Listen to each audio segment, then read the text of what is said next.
नमस्कार. अक्षरधूंच्या या साहित्य सफरीवर तुम्हा सर्वांचं पुन्हा एकदा स्वागत. आपण ऐकत आहोत पुस्तकांचा गोष्टीरूप सारांश. गो. नि. दांडेकर लिखित पडघवली या पुस्तकाच्या सारांशाचे 2 भाग आपण पाहिले. त्याचा आज 3रा भाग. आता गुजा व्यंकूनं रंग्याची इस्टेट द्यावी म्हणून मागे लागला होता. व्यंकू म्हणाला, ठाण्याच्या इस्पितळाच्या डॉक्टरचं सर्टिफिकेट आण. त्यासाठी रंगूला घेऊन गुजा मुंबईला गेला. व्यंकू आंब्याच्या दलालाशी बोलणी करायला म्हणून मुंबईला गेला. जाताना महादेवकडून 50 रुपये घेऊन गेला. आंबा म्हणाली, भाऊजी, तुमचा आमचा निम्मा निम्मा हिस्सा, मग तुम्ही नको का खर्च करायला? तर व्यंकू म्हणाला, एकाच जागेवरून खर्च केला तर हिशोबाला सोपं जाईल. व्यंकू मुंबईला गेला आणि इकडे चालू झालं आंबे उतारायचं तारांगण. गडी, हे दोघे भाऊ, आंबा आणि भरीला आबा रात्रंदिवस खपत होते. मुंबईहून व्यंकूची तार आली. दाभोळचा कुणी सुलेमान नाखवा होता, त्याला ठरवून ठेवला होता. गणू धावत दाभोळला गेला आणि गलबतं पडघवलीच्या बंदरात घेऊन आला. सगळ्यांनी मिळून गलबतं भरली. 3 गलबतं माल झाला. शेवटचा पेटारा पोहोचवला तेव्हा काल्या म्हणाला, शिलेमान साहेब, परत याल तेव्हा कोंबडी कापीन हो तुमच्यासाठी. सुलेमान म्हणाला, हो हो, चांगली हवा मिळाली तर परवा संध्याकाळी मुंबई. पसारा कमी झालेलं घर आंबानं स्वच्छ सारवून घेतलं. गणू वहिनीला आणि आबाला सोन्याचे दागिने करण्याचं स्वप्न पाहू लागला. हवा जराशी बिघडल्यागत वाटली तेव्हा आंबानं मारुतीला नवस केला. अभिषेक करीन म्हणाली. 4थ्या दिवशी पोस्टमन आल्याचं सांगत आबा धावत आला. महादेव सचिंत बसला होता. पोस्टमननं तार दिली. व्यंकूची होती. गलबतं का पोचली नाहीत म्हणून विचारलं होतं. महादेवचं म्हणणं होतं, दर्याचं काम ते एखाद दिवस आधी कुणा लागायचा. पण आंबाच्या पोटात धसका उभा राहिला. खरं तर महादेव पण आतून हादरला होता. सारखा चिडचिड करत होता. 5व्या दिवशी स्वतः व्यंकू हजर झाला. पडघवलीतून गलबतं निघून 10 दिवस झाले होते, पण व्यंकूच्या म्हणण्याप्रमाणे गलबतं मुंबईला पोहोचलीच नव्हती. महादेव, गणू कळकळीनं गलबतं इथून गेल्याचं सांगत होते. बराच वेळ व्यंकू, गणू आणि महादेव यांच्यात तुझं माझं चालू राहिलं. शेवटी वैतागून व्यंकू म्हणाला, छा महाद्या, झक मारली नि तुझ्याशी व्यवहारात पडलो. व्यंकू गुजाच्या वागण्याने आधीच चिडला होता. मुंबईला ऐन नाक्याच्या ठिकाणी गुजा आणि व्यंकूची गाठ पडली होती. डॉक्टरांचं सर्टिफिकेट दाखवून गुजानं रंग्याची इस्टेट मागितली. त्यावर व्यंकू देत नाहीत जा असं म्हणाला. मग काय, गुजानं सरळ पायातलं खेटर काढलं नि व्यंकूवर धावून गेला. लोकांनी मध्ये पडून गुजाला शांत केलं. महादेवचा चतुर्थीचा उपवास होता. तो भोवळ येऊन खाली कोसळला. पुन्हा शुद्धीत आल्यावर तो गणूवर खेकसला. अरे गण्या, इथं काय बसलाय, जा त्या दाभोळच्या सुलेमानला घेऊन ये. गणू गेला, पण त्याला जास्त लांब जावंच लागलं नाही. सुलेमानचा एक माणूस त्याला भेटला. घरी आल्यावर त्या माणसानं सांगितलं, जौल झाला, गलबता डुबली दर्यात. सुलेमान आणि गडी कसे बसे पोहून जीव वाचवू शकले होते. महादेवला गावकऱ्यांच्या पैशाची चिंता होती. त्याने व्यंकूकडे उसने पैसे मागितले. व्यंकूने पैसे दिले, पण त्या बदल्यात 6 तुकड्यांचा आंबेमोहराचा पट्टा तारण म्हणून लिहून घेतला. महादेव पुन्हा कोसळला. आंबा पाणी घेऊन गेली तेव्हा महादेव चिडून म्हणाला, लोकांचे पैसे चुकते करेपर्यंत मला काहीही विचारायला येऊ नको. व्यंकूनं पैसे देतानाच स्वतःचे पैसे काढून घेतले होते. महादेवनं सगळ्यांचे पैसे चुकते केले. फक्त दामुअण्णा आणि चंद्री आडविलकरनीनं पैसे घेतले नाहीत. डुबलेल्या आंब्याचे पैसे कसे घ्यायचे? सर्वांचे पैसे चुकते केले नि महादेव धाडदिशी खाली कोसळला. आपल्या कुटुंबाला उघडं पाडून महादेव कायमचा निघून गेला. महादेवला जाऊन 20 दिवस झाले होते. संध्याकाळच्या वेळेस गुजा रंग्याला घेऊन आला. झोपाळ्यावर बसून महाद्या असं म्हणून हाक मारायला लागला.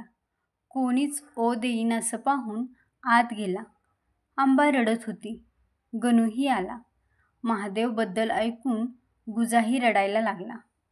थोड्या वेळाने रडणाऱ्या आंबाच्या पाठीवर हात फिरवून गुजा म्हणाला, वहिनी, तुझा आबा गणू तसा मी. हे सगळं कसं घडलं ते आंबा आणि गणूनं सांगितलं. तेव्हा गुजा चवताळून उठला. म्हणाला, खून करतो साल्याचा, कोयतीनंच खापलतो. पण आंबाने त्याला कसाबसा आवरला. पुढं गुजा म्हणाला, व्यंक्यावर दावा लावतोच आहे आता. शेंडी तुटो की पारंबी तुटो, बाग विकावी लागली तरी चालेल, पण ह्या व्यंक्याला धडा शिकवल्याशिवाय राहणार नाही. पुढे गुजाच्या सांगण्यावरून आबाला आणि रंग्याला कापास पादऱ्यांच्या शाळेत घातलं. त्र्यंबकच्या सासूसासऱ्यांजवळ आबा आणि रंग्याच्या राहण्याची सोय झाली होती. व्यंकूवर दावा लावला होता त्या संदर्भात गुजाच्या दापोलीस खेपा सुरू झाल्या. शारदेनं आपलं घर निबाग व्यंकूला विकली होती आणि स्वतःच्याच घरात भाडे करू म्हणून राहत होती. व्यंकू रोज रात्री तिच्या घरी यायचा. आणखीही कुणी कुणी रात्री बेरात्री होड्यातून यायचं. एका सकाळी मैनी सुरवीन आली अंबाकडे. तिचा दात दुखत होता, त्यावर औषध मागायला म्हणून. तिनं सांगितलं की बंदरावर मुर्दा मिळला आज सकाळी. तो अख्खा दिवस व्यंकूच्या बंदरावर बऱ्याच खेपा झाल्या. पोलीस, हवालदार, पंच हेच चाललं होतं दिवसभर. संध्याकाळी अंबा शारदेच्या घरी गेली. शारदा कपाळाला हात लावून बसलेली. अंबा जरा वेळ उभी राहून मागे फिरली. तशी शारदाने तिला हाक मारली. का आला होता म्हणून विचारलं. त्यावर अंबा म्हणाली, झालं एवढं पुरे झालं.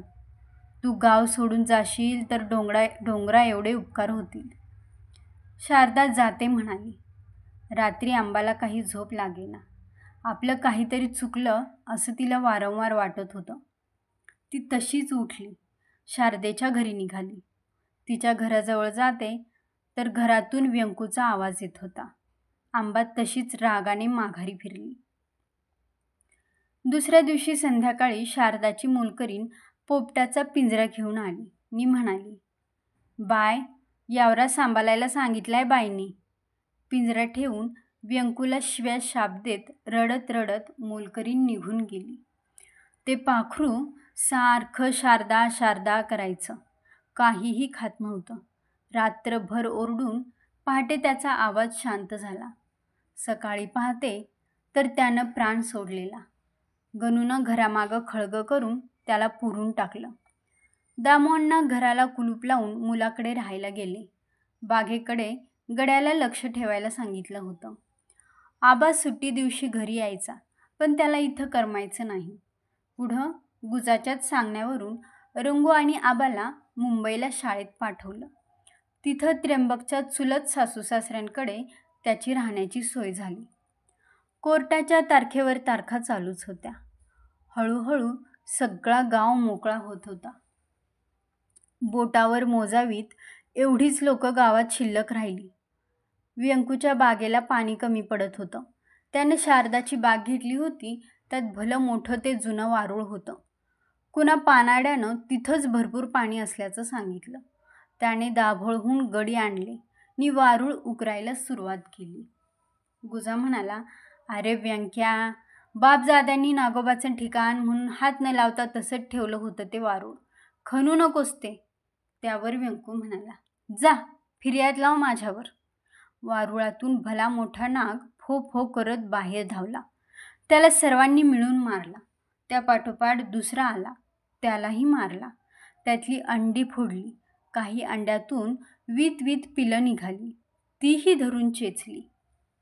तिथं पाणी भरपूर लागलं, पण बांधायला गेलं तर दगड म्हणून धर घेईना.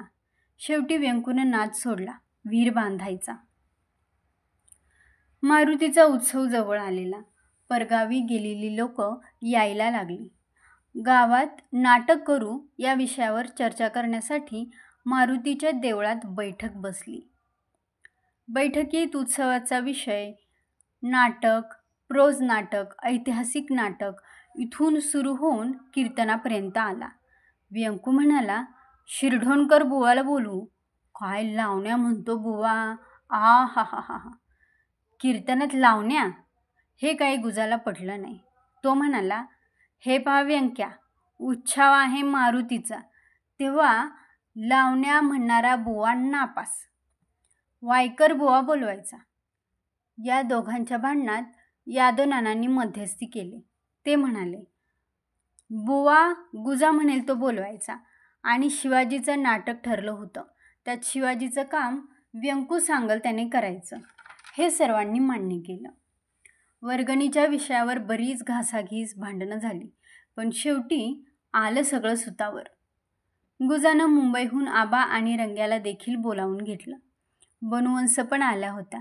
असा भरलेला गाव पाहून अंबाच्या डोळ्यात पाणी आलं.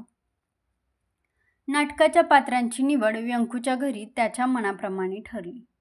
ही निवड अंबाला अजिबात पटली नाही. व्यंकूचा भाऊ केरू शिवाजी झाला होता. आबाचं म्हणणं असं की असलं पाप्याचं पितर, बोंड्या नाकाचा शिवाजी असतो का कधी? आणि आभाळ गडगडल्यासारखं बोलणारा हरी झाला होता जिजाबाई. गणूला हुजऱ्याचं काम दिलं होतं. आबाला कॉमिक स्त्री पाठ करतो का म्हणून विचारलं, त्यावर आबाने साफ नकार दिला. तसा केऱ्या म्हणाला, तर मग आबा कटाप. आबा म्हणाला, कटाप तर कटाप. रंगूला पण मुसलमान शिपायाचं काम देऊ केलं होतं. त्यावर त्यानंही नाही म्हणून सांगितलं. धावपळीत गुजाच्या पायाला उसंत नव्हती. गुजाच्या पत्राप्रमाणे वायकर बुवा कीर्तनासाठी आले. आंबाच्या घरीच उतरले होते ते. कीर्तनाच्या पहिल्याच दिवशी व्यंकूच्या पक्षातील गोप्या, हरी, फौजदार, केरू यांनी बुवांना त्रास दिला. काही पोरांनी तर आरतीच्या वेळी त्यांच्या पायांना चिमटे काढले आणि काटे टुपले. आरतीच्या ताटात पैशांऐवजी खडे टाकले. शेवटी आलिंगन देताना व्यंकूच्या कंपूतल्या लोकांनी बुवांच्या कानाजवळ जाऊन अक्षरशः शिव्या दिल्या. म्हणून बुवांनी पुढली कीर्तनं करण्यास नकार दिला. गुजानं बुवांना समजावलं, तेव्हा कुठं बुवा उरलेली कीर्तनं करायला तयार झाले. दुसऱ्या दिवसापासून कीर्तनं शांततेत पार पडली. आबा, गणू आणि गुजा यांच्यात कसली तरी गुपितं शिजत होती. एकदा गुजा दाभोळेस खेप टाकून आला. गणू ऐनवेळी पोटात दुखत असल्यामुळं हुजऱ्याचं काम जमणार नाही असं व्यंकूला सांगून आला. पौर्णिमेला सकाळी जन्म झाला. संध्याकाळी नाटक होणार होतं. दुपारी गुजा आला, सगळ्या गावाला हाकारत. दावा त्याच्यासारखा लागला होता. वकिलाची चिठ्ठी आली होती. रंग्याची इस्टेट रंग्याला मिळणार होती. अंबानं रंगू आणि आबाजवळ गूळ पोहे देऊन गिरोबाला ठेवायला सांगितले. संध्याकाळी नाटक चालू झालं. नाटकातला शिवाजी आईसमोर गुडघे टेकून बसला होता. इतक्यात खैबरखान झालेला व्यंकू एका तरण्या ताठ्या पोरीला ओढीत आणीत होता. ही मुलगी झाली होती नारायण. ती रडत किंचाळीत होती. तिला वाचवायला शिवाजी आला खरा, पण आणखी 3 शिवाजी एका पाठोपाठ एक आले. गणू, आबा आणि गुजा ही तिघेही शिवाजी बनले होते. गुजानं तर सरळ खैबरखानाचं गचुंड धरलं आणि म्हणाला, रांडेच्या खैबऱ्या, तिला सोड अगोदर का फोडू तुझं एक एक बिंग. एकच कालवा उठला. शिव्या काय नि आरडाओरडा काय. कुणीतरी बत्तीवर काठी मारली. बायका पोरं ओरडायला लागली. अशा प्रकारे नाटक मोडलं. पण त्याचं प्रत्यंतर दुसऱ्या दिवशी आलं. दुसऱ्या दिवशी समराधना पोळ्यांचा बेत होता.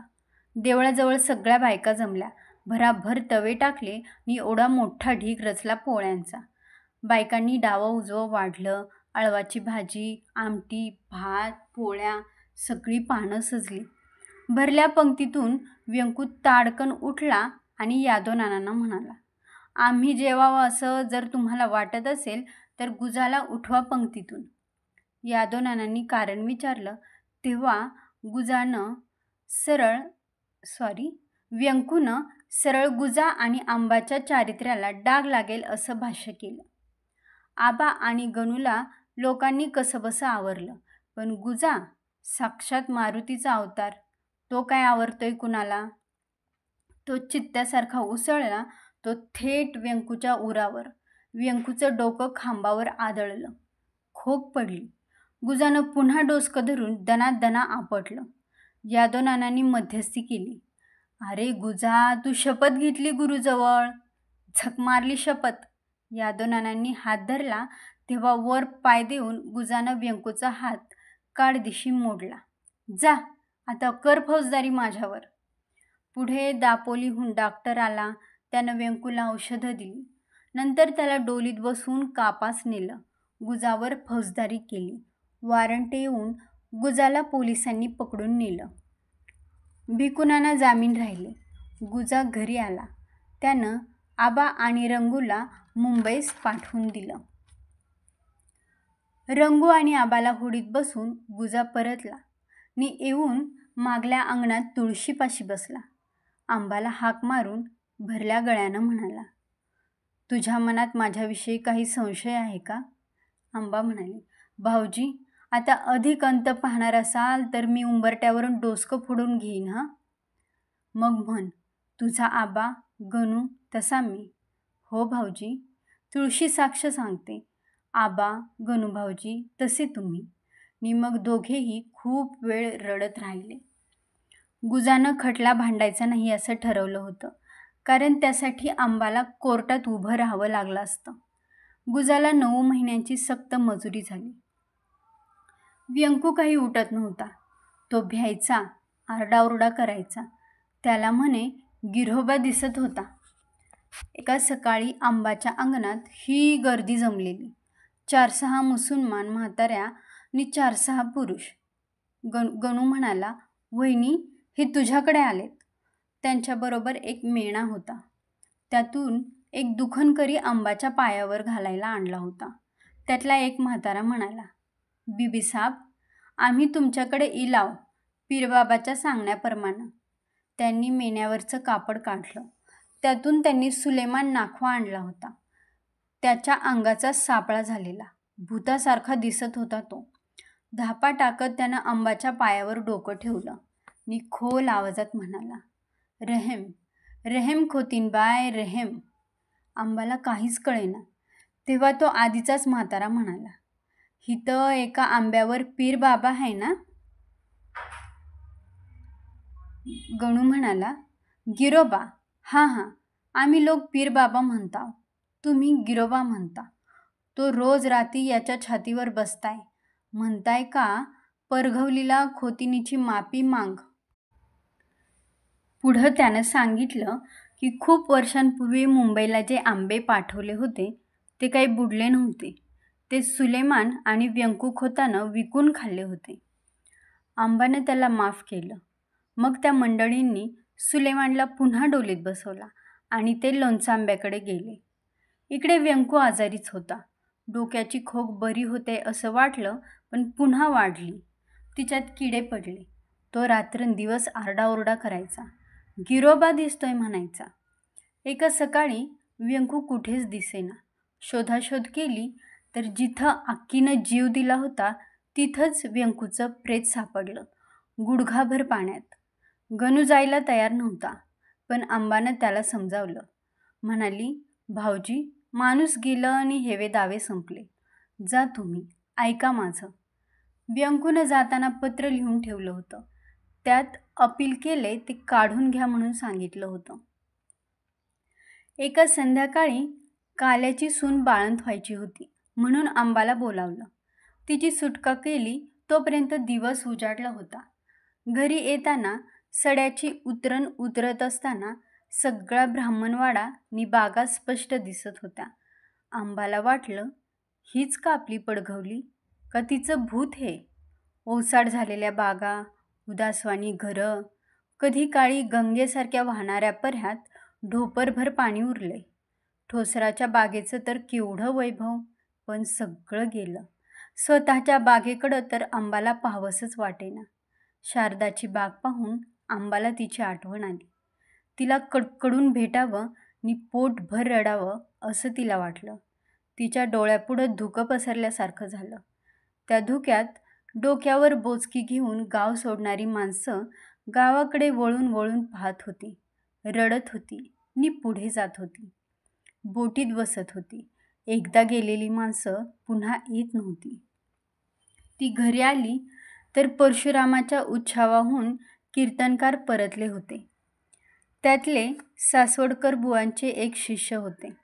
त्यांच्या सांगण्यावरूनच हे शिष्य पडघवली पाहायला आले होते. आंबा म्हणाली, बुवा, पडघवली पाहायला यायला तुम्ही उशीर केला. 10-20 वर्षांचा असं म्हणून आंबा आत गेली. थोड्या वेळाने बाहेर आली नि म्हणाली, बुवा, तुम्ही राहा 2 दिवस. घर तुमचंच आहे असं समजा, पण कीर्तन व्हायची नाहीत, कारण गावात माणसंच राहिली नाहीत आता. बुवांच्या सांगण्याप्रमाणे ही एकट्या पडघवलीचीच तऱ्हा नव्हती. ते गेला 1.5 महिना कोकणभर फिरत होते. सगळीकडे तीच तऱ्हा, कुठेही तरुण चेहरा म्हणून नाही, सगळी म्हातारी नि पोरं. पुढे बुवा म्हणाले, मुंबादेवी राक्षसी झाली, सगळं कोकण चाटून पुसून खाते ती. बाहेरचं धुकं आता आत घरभर पसरलं होतं. आंबानं बुवा आणि गणूभाऊजींना जेवण वाढलं, उरलेलं झाकून ठेवलं. तिला जेवायची इच्छाच उरली नाही. देवापुढं चौघडी अंथरून आंबा पडून राहिली. धुक्याचा जोर वाढत चालला होता. 3ऱ्या पारी गडी आला नि म्हणाला, गणू खोत, जौल होणार काय? दिसतंय तर तसंच रे बाबा. काय धुकं हे, अगदी हातावरला माणूस काय दिसेना. बुवा म्हणाले, जवळ म्हणजे काय? जवळ म्हणजे समुद्रावर येणारं वादळ, त्याला जवळ म्हणतात. हे जवळ एवढं भयकारी असेल असं कुणालाही वाटलं नव्हतं. दिवस अस्तवल्यासारखा भास व्हायला लागला. एकाही पाखराचा आवाज येईना, जणू काही त्यांना होशमान उमगलं होतं. झाडाचं पान हालेना नि धुक्याचे डोंगरच्या डोंगर पडघवलीवर येऊन कोसळत आहेत. 8-9 वाजता जोशी कंद्या घेऊन आला. पानाचं मागून घेतलं. पान नकली. तो म्हणाला, दरवर्षी वावदुळी होतात, पण आजचा फेर जरा वेगळाच दिसतोय. 3घे बोलत बसले. आंबा अंथरुणावर पडली, पण झोप काही लागत नव्हती. एक एक चित्र डोळ्यांपुढं दिसायला लागलं. केशव भट, राघव भट, गेंगाण्या. आंबा बघत होती. हे सगळे मिळून गाव वसवतायत, रानं तोडून गाव उभं करतायत, देवळं बांधतायत, बागा लावतायत. आते सासूबाई, मामंजी सगळे खपतायत, घाम गाळतायत. नि मग आपली पिढी. हे एवढं गोकुळ, त्याचं स्मशान केलं आमच्या पिढीनं.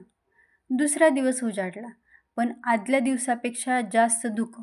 गणूनं लहानपणीची आठवण सांगितली. तो 2 वर्षांचा असताना असलं जवळ झालं होतं.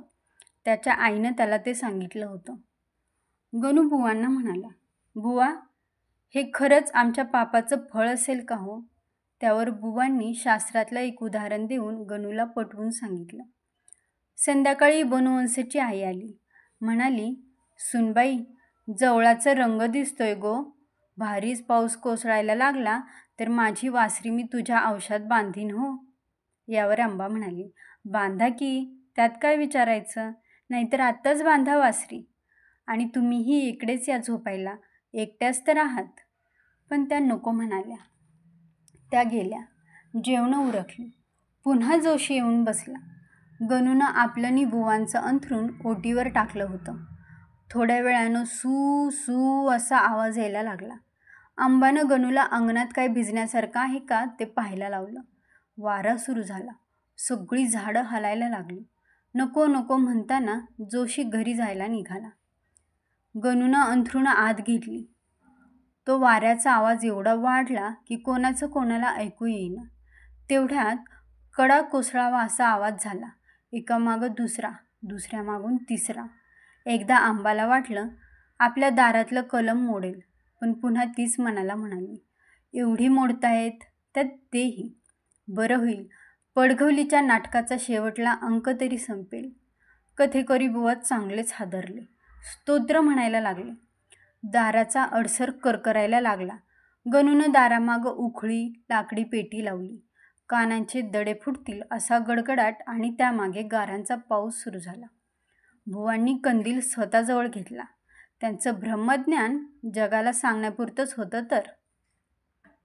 आंबाला बनूच्या आईची आठवण झाली, पण असल्या कहरात गणूला कसं सांगायचं त्यांच्याकडून जाऊन यायला. आंबाचं घर गळायला लागलं. आंबा आणि गणू रात्रभर सामान इकडून तिकडे आणि तिकडून इकडे हलवत होते. दुसऱ्या दिवशीही पाऊस उघडला नाही. गणू डोक्याला घोंगडी गुंडाळून आणि त्यावर इरलं घेऊन ढोरांचं बघून येतो म्हणून निघाला. आंबाने त्याला बनूच्या घरीही जाऊन यायला सांगितलं.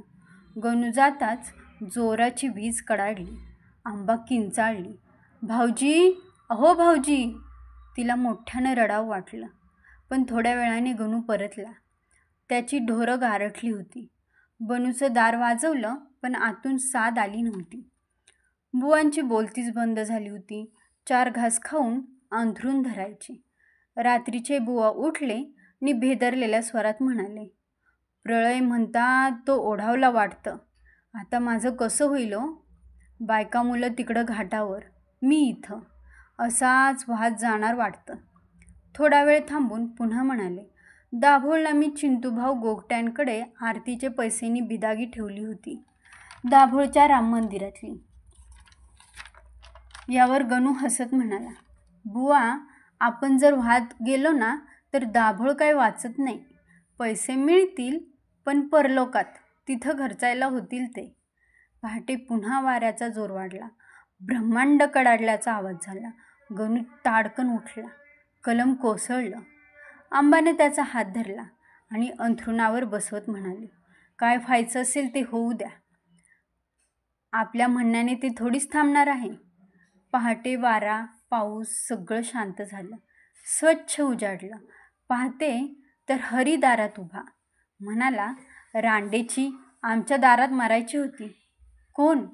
यादव काकी, म्हणजे बनूची आई. आंबाला वाटलं आता धरत्रीच फाटती. परवा मध्यरात्री यादव काकी हरीला हाक मारत होत्या.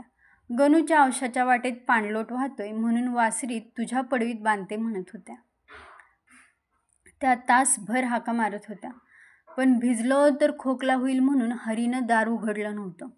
त्याच्या दारातलं मुचकुंदाचं झाड पडलं. त्याच्या खाली सापडून यादव काकी मरण पावल्या होत्या.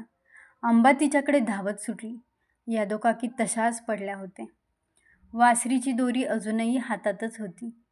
तीही गारठून मरून पडली होती. आंबा प्रेतावर पालथी पडून रडायला लागली. आमच्या घरी का हो आला नाहीत? अगदी देवघरात सुद्धा बांधली असती हो तुमची वासरी. या हरीनं चांडाळानं खोकला होईल म्हणून दार उघडलं नाही. नको नको हे गाव. मुसलमानातही असं करत नाही कुणी. गणू गणू त्यांचं सगळं उरकून आला. आंबा ओटीवर बसली होती. तिच्याकडे पाहून त्यानं हाक मारली. तिनं त्याच्याकडं नुसतं पाहिलं.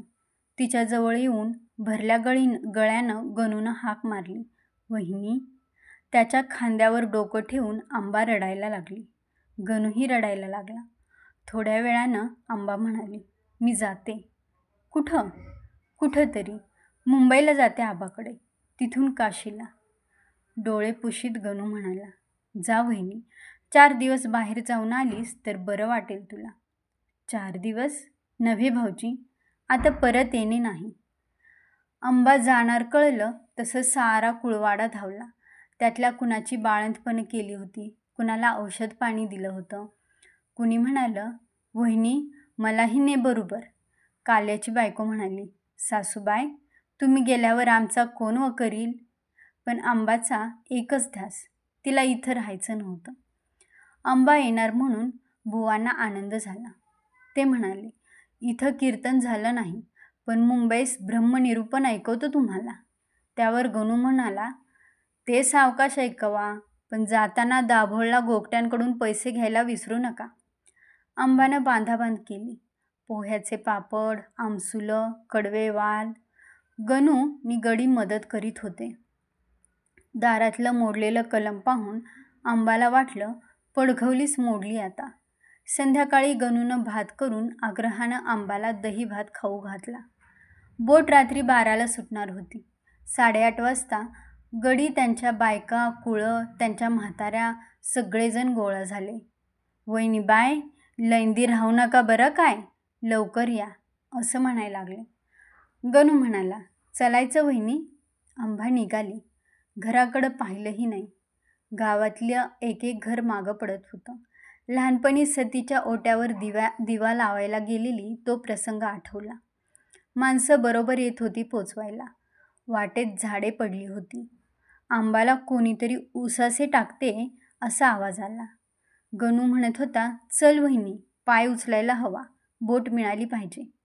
पडघवली मागे पडत होती. माझी बाय, पुन्हा उसासे, अगदी कानाशी. पाहिलं तर कोणी नाही. अंगाला घाम सुटला. तशीच निघाली. तिला पडघवलीतून बाहेर पडायचं होतं. बंदर आलं. गणूनं सामान बोटीत चढवलं. आणखीही माणसं जाणार होती. नाव भरायला लागली. तिनं एकदम मागे पाहिलं. जसं कुणीतरी तिला धरून वळवलं. तिला वाटलं की आपल्याला भ्रम होतोय. हे काय दिसतंय? गिरोबा? हो, तोच. पिकलेला म्हातारा, डोईवर पागोटे, बाराबंदी. तिला बोटानं दाखवत होता. मामंजी, आतेसासूबाई, महादेव नी मागं पडघवली, वाडवडिलांनी वसवलेली, माडा पोफळींनी झाकलेली. यांना सोडून मी चालले? नाही, मी जाणार नाही. तिच्या तोंडून कसेबसे शब्द निघाले. गणू पटकन तिच्याजवळ येऊन म्हणाला, नाही जायचं? नाही, पडघवली सोडून नाही जायचं. गणू क्षणभर उभा राहिला. तिच्याकडे निरखून पाहिलं. मी हात वर करून म्हणाला, काल्या, बोझे काढ खाली. का वखोत? गणू आनंदानं गहिवरून म्हणाला, विचारतायस काय बावळ्या?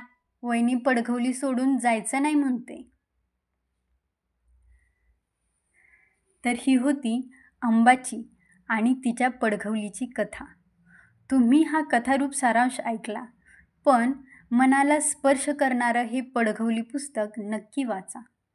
पुस्तक वाचल्यानंतर तुम्हालाही आंबासारखंच पडघवलीतून बाहेर पडावंसं वाटणार नाही. मला ऐकण्यासाठी तुम्ही आपला अनमोल वेळ दिला, त्यासाठी तुम्हा सर्वांचे मनापासून धन्यवाद. भेटू एका नव्या पुस्तकाच्या गोष्टीरूप सारांशासहित. धन्यवाद.